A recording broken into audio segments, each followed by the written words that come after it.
قرآن مجید فرقان حمید میں سے دو مختلف آیات کریمہ آپ کے سامنے تلاوت کی۔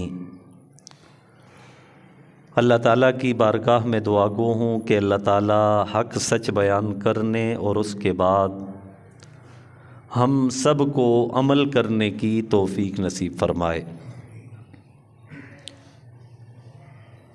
پہلی آیت کریمہ میں اللہ تعالیٰ نے بیان فرمایا وَإِن يَمْسَسْكَ اللَّهُ بِضُرٍّ فَلَا كَاشِفَ لَهُ إِلَّا هُوَ، کہ اگر تمہیں کسی قسم کی کوئی تکلیف، کوئی ضرر، کوئی مصیبت پہنچے، اس ضرر کو، تکلیف کو، مصیبت کو کوئی دور نہیں کر سکتا سوائے اللہ تعالیٰ کے، کیونکہ کائنات کا ایک ایک ذرہ، ایک ایک قطرہ، ایک ایک پتا اللہ تعالیٰ کے حکم کا پابند ہے۔ تمام مخلوقات اللہ تعالیٰ کے حکم اور امر کا محتاج ہیں، اور اللہ رب ذوالجلال کی ذات کے علاوہ نہ کوئی خالق ہے، نہ مالک ہے، نہ رازق ہے، نہ حافظ ہے۔ حقیقی مالک بھی اللہ ہے، حقیقی رازق بھی اللہ ہے، حقیقی حافظ بھی اللہ ہے، اور جب وہ رزق دینے پر آتا ہے انسان کے وہم و گمان میں بھی نہیں ہوتا، وہاں سے اسے رزق مل جاتا ہے، اور جب وہ حفاظت کرنے پہ آتا ہے تو ظاہری طور پر تمام اسباب جو ہیں وہ انسان کے ختم کرنے کے لیے ہوتے ہیں، لیکن اللہ تبارک و تعالی وہاں پر اپنے بندے کی حفاظت کر کے دکھاتے ہیں۔ تو فرمایا کہ اگر تمہیں کوئی تکلیف پہنچے، مصیبت پہنچے، تو کوئی بھی اس ضرر کو، تکلیف کو، مصیبت کو دور نہیں کر سکتا سوائے اللہ تعالیٰ کے۔ اور پھر فرمایا وَإِن يُرِدْكَ بِخَيْرٍ فَلَا رَادَّ لِفَضْلِهِ، اور اگر اللہ تبارک و تعالیٰ تمہیں کوئی خیر پہنچانا چاہیں، کوئی راحت پہنچانا چاہیں، کوئی خوشی پہنچانا چاہیں، اس راحت کو، خیر کو، خوشی کو کوئی بھی روک نہیں سکتا۔ تو اللہ تبارک و تعالی ہی نے ان چیزوں کو اپنے کلام اللہ یعنی کتاب اللہ قرآن مجید کے اندر بیان فرمایا ہے، تاکہ میری اور آپ کی رہنمائی ہو سکے، ہمیں ہدایت مل سکے کہ میرا رب مجھ سے کیا تقاضا کر رہا ہے، رب مجھے کیا فرما رہا ہے۔ اور پھر دوسری آیت کریمہ کے اندر اللہ تبارک و تعالیٰ نے بیان فرمایا کہ وَتَوَكَّلْ عَلَى الْحَيِّ، کہ میرے بندو تم توکل اختیار کرو اس ذات پر جو حی ہے، سدا بہار ہے، ہمیشہ سے تھا، ہمیشہ ہے اور ہمیشہ رہے گا، اس ذات کے اوپر تم توکل کرو، بھروسہ رکھو، یقین رکھو، لا یموت، اس پر کبھی بھی موت طاری نہیں ہوگی۔ تو پتہ چلا کہ توکل اس ذات پر رکھنا چاہیے کہ جو ہمیشہ زندہ رہے، جس پر کوئی موت طاری اور واقع نہ ہو۔ تو پھر آپ خود بتائیے، اللہ تعالیٰ کی ذات کے علاوہ کوئی ایسا ہے کہ جس پر کوئی موت طاری نہ ہو، جس کو ہمیشہ زندگی ملے؟ ایسا کوئی بھی نہیں۔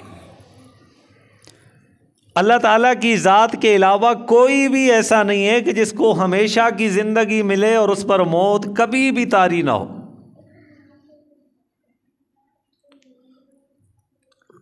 ذہن میں یہ بات آ سکتی ہے کہ شیطان نے، ابلیس نے اللہ تعالیٰ سے مہلت مانگی تھی کہ مجھے زندگی میری ہمیشہ رکھنا، تو اللہ تبارک و تعالی نے فرمایا کہ جب تک دنیا قائم ہے تجھ پر موت طاری نہیں ہوگی، لیکن جب اسرافیل علیہ الصلاۃ والسلام سور پھونکیں گے تو اس وقت کائنات کی ہر مخلوق پر موت طاری ہو جائے گی،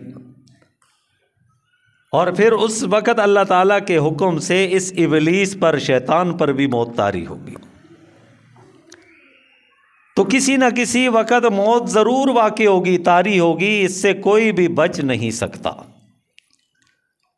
موت سے پاک صرف اور صرف اللہ تعالیٰ کی ذات ہے، اور اسی ذات پر ہی بھروسہ رکھنا چاہیے۔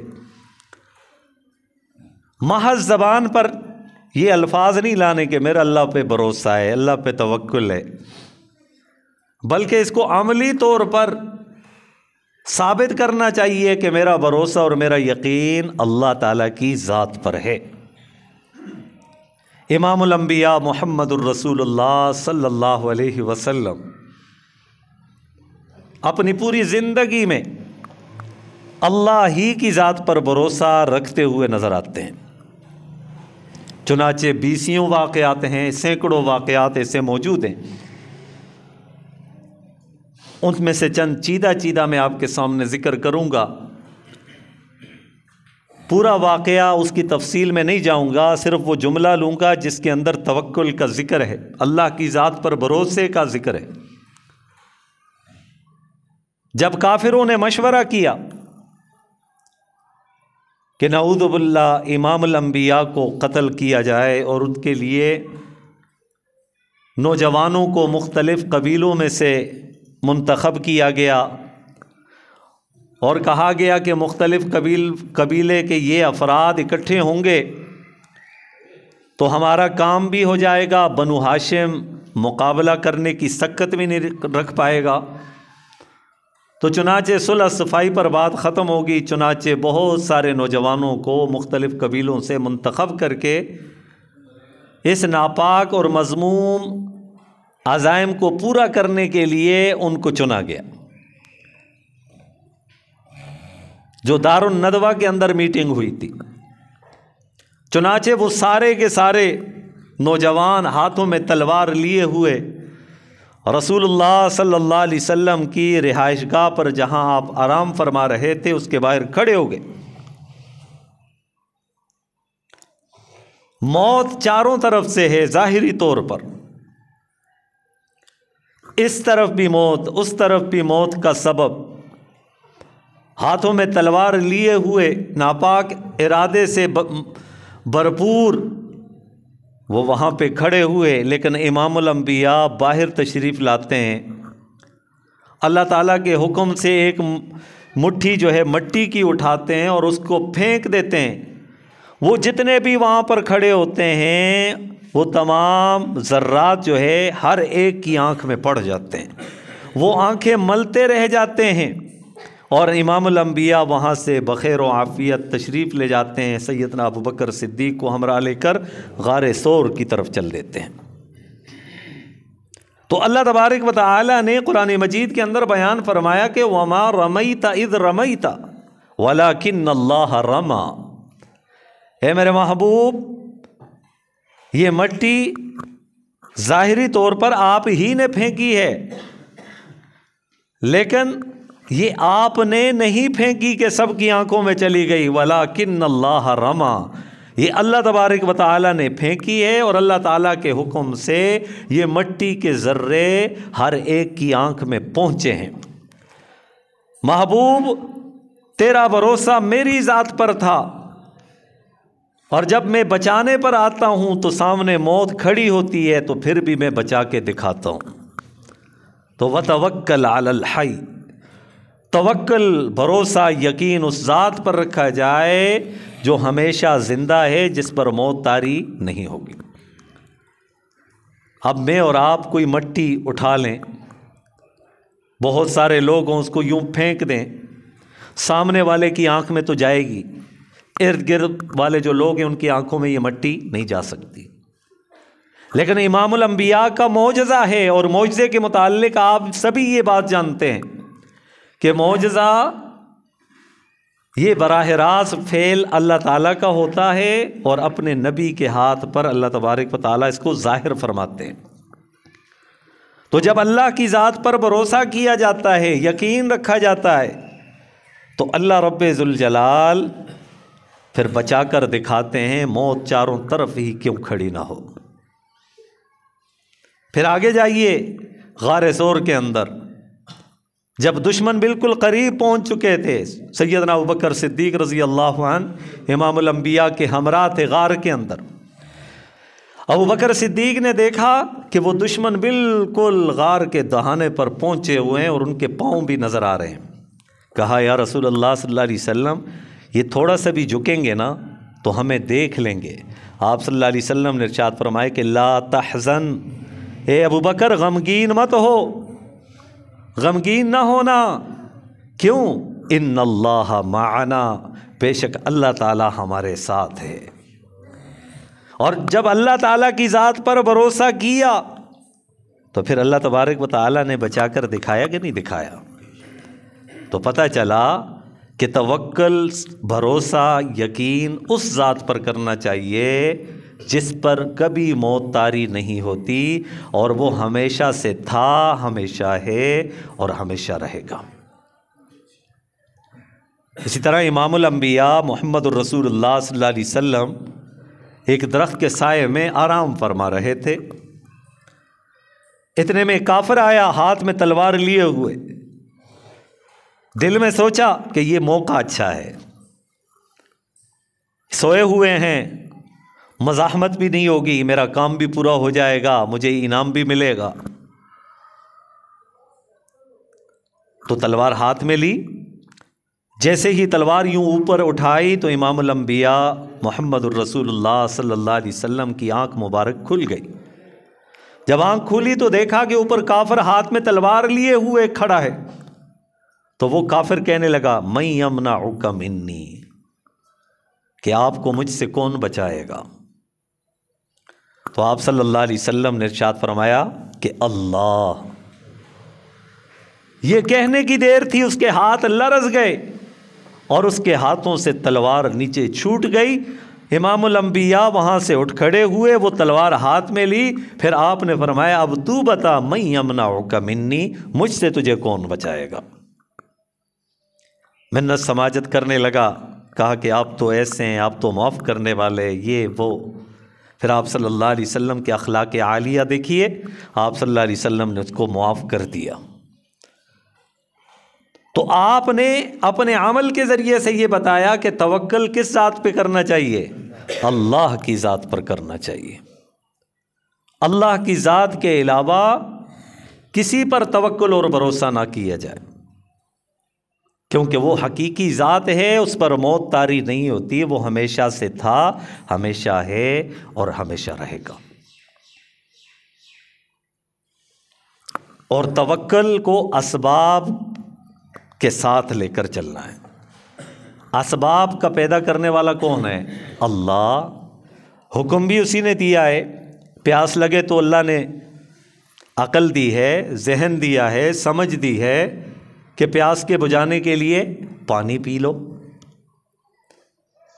بھوک لگی ہے، بھوک مٹانے کے لیے حکم دیا کھانا کھاؤ۔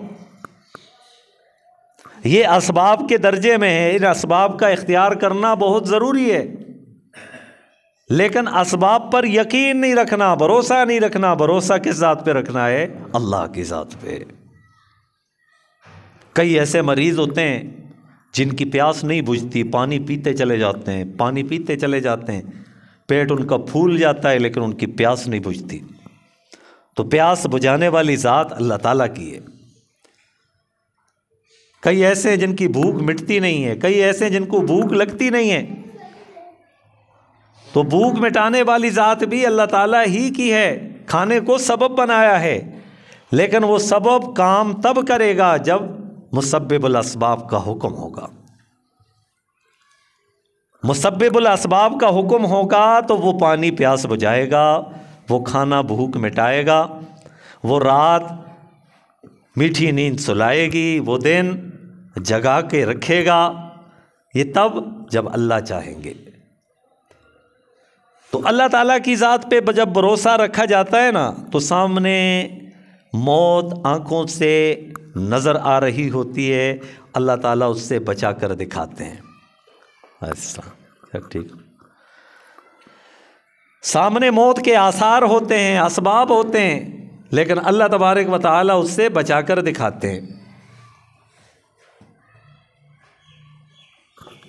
ابو سعد ساعدی کے متعلق آتا ہے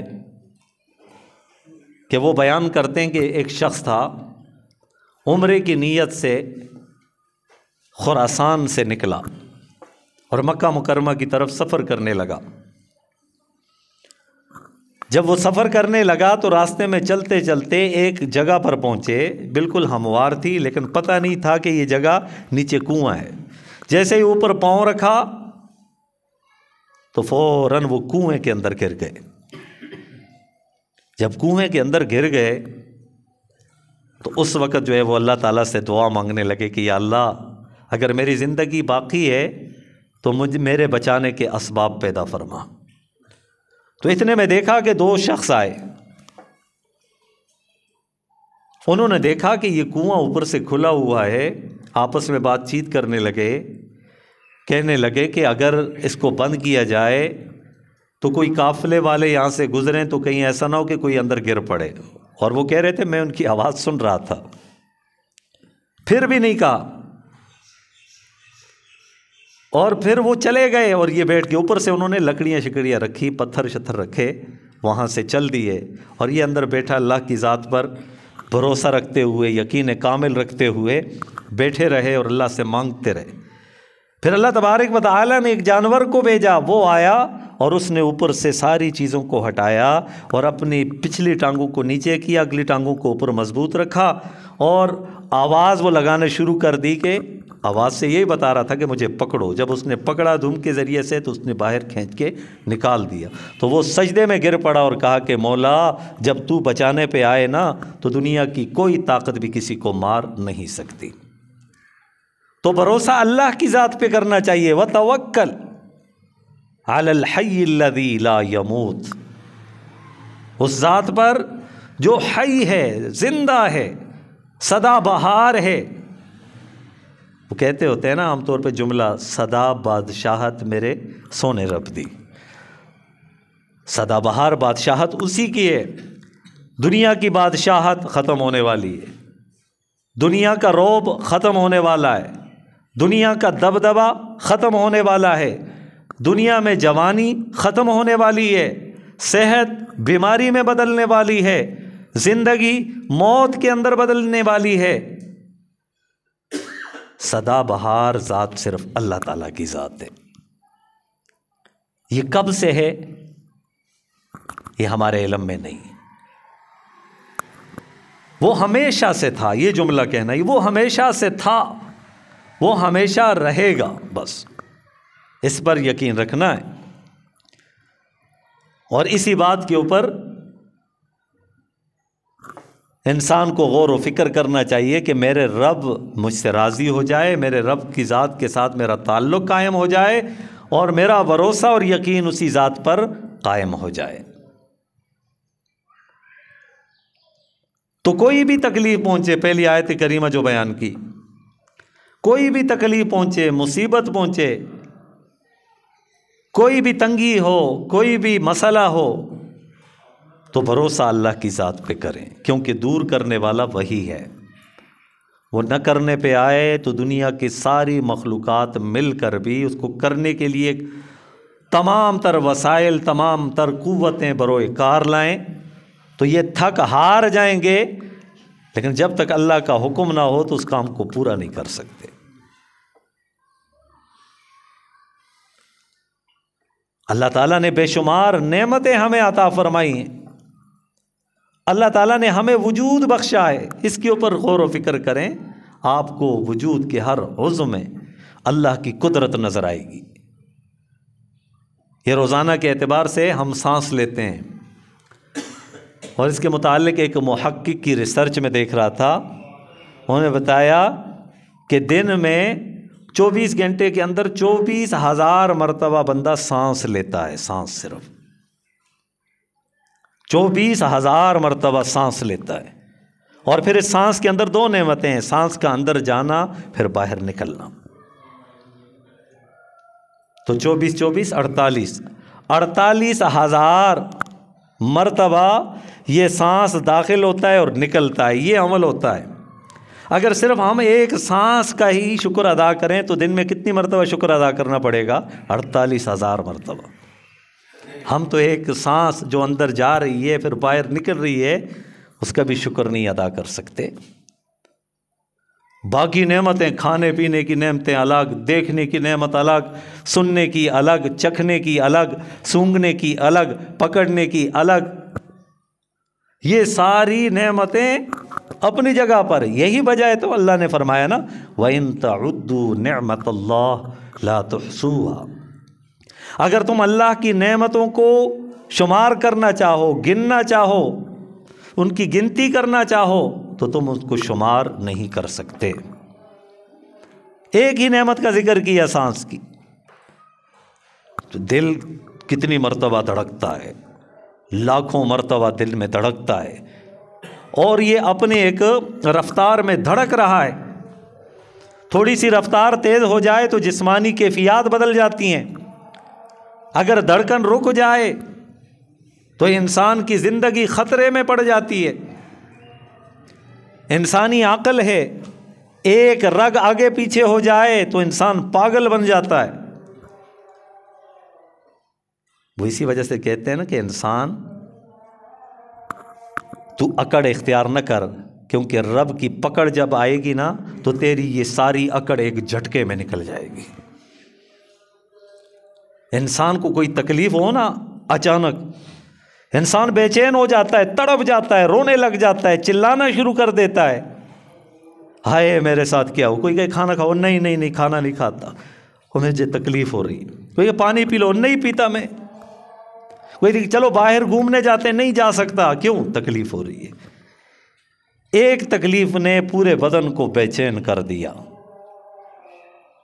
تو اس رب پر بھروسہ رکھنا چاہیے، اس رب پر یقین رکھنا چاہیے جس کے قبضے میں میری سانسیں ہیں، جس کے قبضے میں میرے دل کی دھڑکن ہے، جس کے قبضے میں میرا ایک ایک عضو ہے، جس کے قبضے میں میرا دل ہے، میرا دماغ ہے، میرا سارا وجود ہے، کائنات کی ہر شے اسی کے قبضے میں۔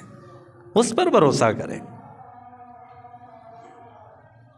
اور اسی وجہ سے حدیث پاک کے اندر آتا ہے، نبی علیہ الصلوۃ والسلام نے ارشاد فرمایا کہ اللہ فرماتے ہیں، حدیث قدسی ہے کہ بندے کو چاہیے کہ جب وہ سوال کرے تو کس سے سوال کرے؟ اللہ سے سوال کرے۔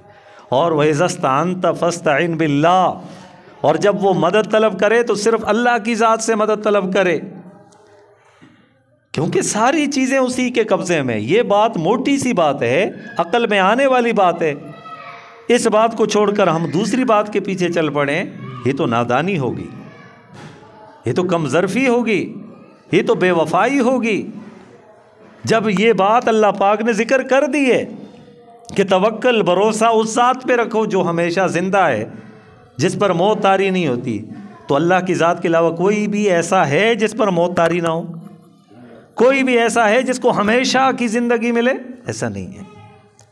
موت کا ذائقہ تو چکھنا ہے۔ اللہ نے اصول بیان فرمایا، ہم ہر جنازے کے اندر علماء بیان کرتے ہوئے نظر آتے ہیں، ہم سنتے بھی ہیں، کل من علیہا فان، کہ سب نے فانی ہو جانا ہے، موت کا ذائقہ چکھنا ہے۔ کل نفس ذائقۃ الموت، تو موت سے بچنے والی ایک ہی ذات ہے، وَيَبْقَى وَجْهُ رَبِّكَ ذُو الْجَلَالِ وَالْإِكْرَامِ، وہ اللہ کی ذات ہے، اللہ کی ذات کو بقا ہے۔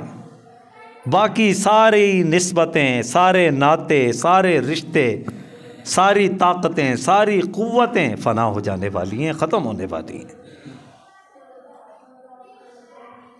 تو اللہ تعالیٰ نے بے شمار نعمتوں سے بھی نوازا ہے، تاکہ ان نعمتوں کے اندر غور و فکر کرے تو بندے کی سمجھ میں آ جائے کہ جو میرا دل دھڑک رہا ہے، اس کے پیچھے کار فرما جو طاقت اور قوت ہے وہ اللہ تعالیٰ کی ذات کی ہے۔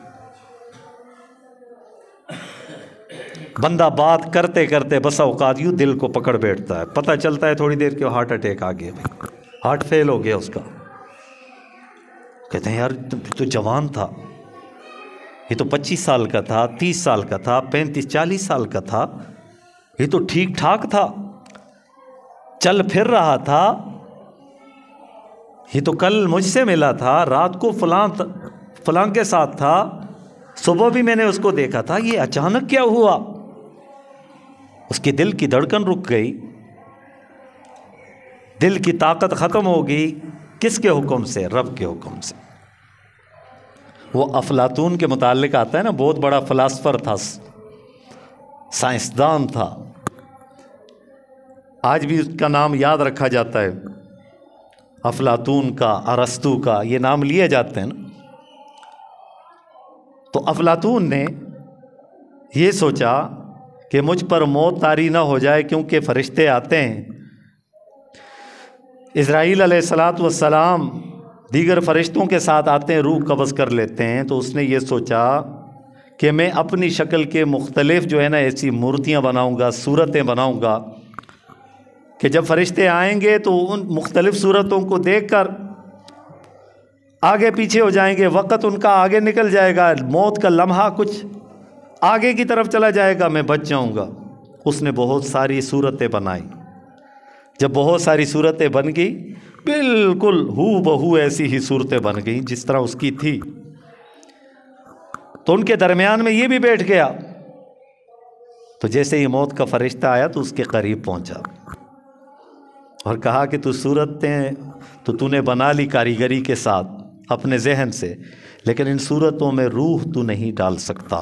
روح ڈالنے والی ذات اللہ تعالیٰ کی ہے، اور جس ذات نے مجھے مقرر کیا ہے روح کے قبض کرنے پر، اور اس نے مجھے یہ تمام تر قوتیں، طاقتیں عطا فرمائی ہیں کہ میری پہچان میں آ جاتا ہے کہ میں نے کہاں جانا ہے اور کس وقت جانا ہے اور کس کی روح کو قبض کرنا ہے۔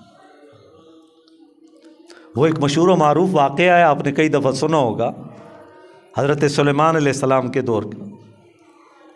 اسرائیل علیہ السلام وہاں پر گئے تو وہ ایک شخص کی طرف یوں غور سے دیکھ رہے تھے، بار بار دیکھ رہے تھے اس شخص کو۔ جب وہ چلے گئے تو اس شخص نے پوچھا حضرت سلیمان علیہ السلام سے کہ یہ کون تھے؟ کہا یہ روح قبض کرنے والا فرشتہ تھا۔ اس نے کہا ہو، لگتا ہے میری خیر نہیں ہے، کیونکہ یہ میری طرف بار بار دیکھ رہا تھا، شاید یہ میری روح نکالنے کے لیے آئے تو مجھ پر موت طاری ہو جائے۔ ہر انسان کی فطرت موت سے ڈرتا ہے، موت سے بھاگتا ہے۔ تو اس نے کہا کہ اے پیغمبر، اے اللہ کے نبی، اللہ تعالیٰ نے ہوا کو آپ کے تابع بنایا ہے، آپ ہوا کو حکم دیجئے کہ مجھے وہ فلاں جگہ تک پہنچا دے۔ کہ ٹھیک ہے، کوئی بات نہیں۔ ہوا کو حکم دیا تو وہاں جیسے ہی وہ پہنچا تو اسرائیل علیہ السلام وہاں کھڑے تھے۔ ان کا میں آپ سے بھاگ کر یہاں پہ آیا ہوں، آپ پھر یہاں پہ پہنچ گئے ہو، اور وہاں بھی مجھے گور گور کر دیکھ رہے تھے، بڑے غور سے دیکھ رہے تھے، میں آپ سے ڈر کر جو ہے نا یہاں اس جگہ پہ آیا ہوں، یہ کیا ماجرا ہے؟ انہوں نے کہا جب تو وہاں پہ تھا نا تو میں بھی تعجب میں تھا کہ اللہ تعالیٰ نے مجھے حکم دیا ہے کہ کچھ لمحوں کے بعد فلاں وقت میں اس کی روح قبض کرنی ہے، اور تو یہاں تھا، میں نے روح قبض فلاں جگہ میں جا کر کرنی تھی، تو میں تعجب میں تجھے دیکھ رہا تھا کہ یہ بندہ تو یہاں ہے، وہاں جا کر میں نے روح کو قبض کرنا ہے۔ پھر دیکھیں اللہ تعالیٰ نے کیسا سبب پیدا کیا کہ تجھے یہاں پر پہنچا دیا ہے۔ تو سانس اللہ تعالیٰ کے قبضے میں ہے، ہر انسان کی دل کی دھڑکن اللہ کے قبضے میں ہے، اور اس کے لیے ایک وقت مقرر ہے، اس وقت سے نہ کوئی آگے جا سکتا ہے نہ پیچھے جا سکتا ہے۔ لا یستأخرون ساعۃ ولا یستقدمون، کہ نہ ایک گھڑی آگے جا سکتی ہے موت، نہ پیچھے آ سکتی ہے۔ اینما تکونوا یدرککم الموت، تم جہاں کہیں بھی ہو موت آ کر رہے گی، تمہیں موت تم پر واقع ہو کر رہے گی۔ اور پھر جب موت اپنے پنجے گاڑتی ہے، پھر اس وقت جان کنی کی کیفیت ہوتی ہے، نزع کی کیفیت ہوتی ہے۔ اس وقت سے جو اس نے پہلے کی زندگی گزاری ہوگی انسان نے، اس کے آثار اس وقت سے دکھائی دینا شروع ہو جائیں گے۔ اگر اس نے زندگی اچھے سے گزاری ہوگی تو اس کے اچھے اثرات اس وقت بھی ظاہر ہوں گے۔ فرشتے بڑی آسانی کے ساتھ، نرمی کے ساتھ، اعزاز کے ساتھ، اکرام کے ساتھ، خوشبوئیں لگاتے ہوئے، جنت سے کپڑا لاتے ہوئے اس کی روح کو بڑے آرام سے نکال کر وہ لے کے چلے جائیں گے۔ لیکن خدا نہ خواستہ غفلت کی زندگی گزاری، نافرمانی کی زندگی گزاری، اللہ کے حکموں کو پس پشت ڈال دیا، جو سنی انسنی کر دیتا تھا، سن کر اس بات کو نظر انداز کر دیتا تھا۔ ابھی بڑا وقت ہے، چلو نماز پڑھ لوں گا، پھر کبھی بوڑھا ہوا تو پڑھ لوں گا، بزرگ ہوا تو پڑھ لوں گا۔ کہتے ہیں ابھی میری عمر کیا ہے، ابھی تو عیش و عشرت کی عمر ہے۔ لیکن یہ ساری چیزیں یہ انسان کو دھوکے میں ڈال رہی ہیں، انسان کو یہ چیزیں دھوکے میں ڈال رہی ہیں، اور موت کے وقت انسان کی اس کیفیت کا اثر نظر آئے گا، تو پھر اس وقت فرشتے سختی کے ساتھ اس کی روح کو کھینچیں گے، سختی کا معاملہ کریں گے، اور اس وقت بڑی عجیب کیفیت ہوگی اس پر۔ صرف یہ نہیں ہے کہ وہ موت کی سختی ہوگی تو بات ختم، نہیں، آگے تو سارے لمحات خطرات والے ہیں۔ پھر قبر کی زندگی ہے، پھر حشر کی زندگی ہے، سوال و کتاب یعنی سوال و جواب کا ہونا، ایک ایک عمل کے متعلق پوچھنا۔ پھر وہاں پر ایسا بھی نہیں ہوگا کہ چیٹنگ ہوگی، کوئی کسی سے غلط بیانی نہیں کر پائے گا فرشتوں سے، سب کچھ وہاں پہ سچ ہوگا، ظاہر ہوگا۔ تو اسی لیے اس مختصر سی زندگی کو اس بات کے تحت گزاریں کہ میرا توکل، میرا بھروسہ، میرا یقین صرف اللہ کی ذات پر ہونا چاہیے۔ باقی اسباب اختیار کرنے، یہ نہیں ہے کہ ہم کسی ایک جگہ میں عبادت خانے میں بیٹھ جائیں اور اللہ اللہ کریں۔ کوئی کہے کہ بھائی کچھ کمانا نہیں ہے، نہیں، اللہ دینے والا ہے، اللہ دینے والا ہے، لیکن اللہ پاک نے حکم بھی دیا ہے نا کہ کوشش کرو، لیس للانسان الا ما سعی، آدمی کے لیے وہی کچھ ہوگا جس کی وہ جستجو کرے گا، کوشش کرے گا۔ نکلنا بندے کا کام ہے، روزی دینا میرے رب کا کام ہے۔ لیکن بندہ اپنے پاؤں پہ پاؤں رکھے اور ایک کونے کے اندر بیٹھ جائے اور کہے کہ میرا رب قادر ہے، قادر ہے تب بھی اللہ دے سکتا ہے، لیکن یہ اللہ تعالیٰ نے اسباب بنائے ہیں، ان اسباب کو اختیار کیا جائے، لیکن اسباب کے اوپر یقین نہ رکھا جائے، یقین مسبب الاسباب اللہ کی ذات پر رکھا جائے۔ تو آج کے اس بیان کا خلاصہ یہ ہے کہ ہمیشہ ہمیں بھروسہ اور یقین اس ذات پر رکھنا چاہیے جو ہمیشہ زندہ ہے، زندہ رہے گا، جس پر کبھی بھی موت طاری نہیں ہوگی، اور وہ صرف اور صرف اللہ تعالیٰ کی ذات ہے۔ اللہ رب ذوالجلال اس بات کو سمجھنے اور اس عقیدے پر عمل کرنے اور اپنی تمام تر زندگی اس کے تحت گزارنے کی ہمیں توفیق نصیب فرمائے۔ وآخر دعوانا ان الحمد للہ رب العالمین۔ ماشاء